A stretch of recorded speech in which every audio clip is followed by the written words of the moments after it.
What happened in Venezuela after Nicolas Maduro took power in 2013? Get ready, because it's a story of a nation in turmoil.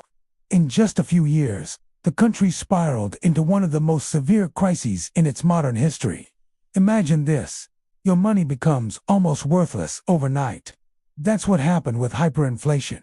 The economy completely collapsed. Supermarket shelves went empty. Finding basic food and medicine turned into a daily, desperate struggle for millions of families. Just getting by became a monumental task. But the problems didn't stop there.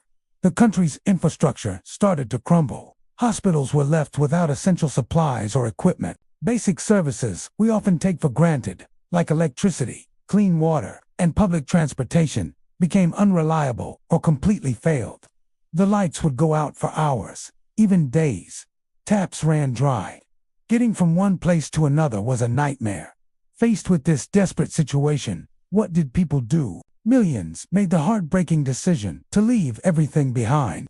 They packed what they could and crossed the borders, creating one of the largest migration crises in the world. They were not just looking for jobs. They were searching for food, for medicine, for a chance at a life with dignity. Back in Venezuela, the streets erupted. People took to the streets in massive protests, demanding change. But the government's response was harsh. Repression became common. Opposition leaders were jailed or forced into exile, and the media faced severe censorship, making it difficult to know what was truly happening. The democratic process itself was called into question, with elections that many international observers considered unfair. This led to a major fallout on the world stage. Numerous countries refused to recognize Maduro's government. In response, heavy international sanctions were imposed, aiming to pressure the regime. The government blamed these sanctions for all the country's problems, while many critics pointed to years of mismanagement and corruption. But caught in the middle of this political battle were the Venezuelan people, who bore the brunt of the suffering. The crisis in Venezuela wasn't just about money or politics. It was a profound social and human crisis that tore families apart and left deep scars on the soul of the nation. The effects of this collapse are still felt deeply today, both inside Venezuela and across Latin America. Understanding this story is crucial to understanding the world we live in. Thanks for watching, and if you found this informative, please like and subscribe for more. What really happened in Venezuela after Nicolas Maduro came to power in 2013? Let's break it down. Almost immediately, the country spiraled into one of the most severe crises in its history. Imagine waking up one day and the money in your pocket is virtually worthless. That's what happened. Inflation exploded, making the currency lose its value almost overnight. Suddenly, supermarket shelves were empty. Pharmacies had no medicine. For millions of families, finding food became a daily struggle. Just think about the basics we often take for granted: turning on a light, getting a glass of water, or catching a bus.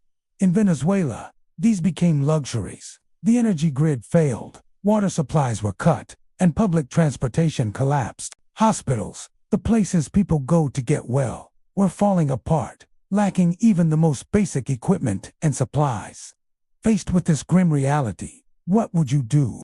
Millions of Venezuelans made a heartbreaking choice. They crossed borders on foot, by bus, or any way they could, searching for work, food, and a chance at a life with dignity. This mass exodus is one of the largest migrations in recent world history. Back in Venezuela, the streets filled with people demanding change. They protested the shortages, the failing services, and the loss of their quality of life.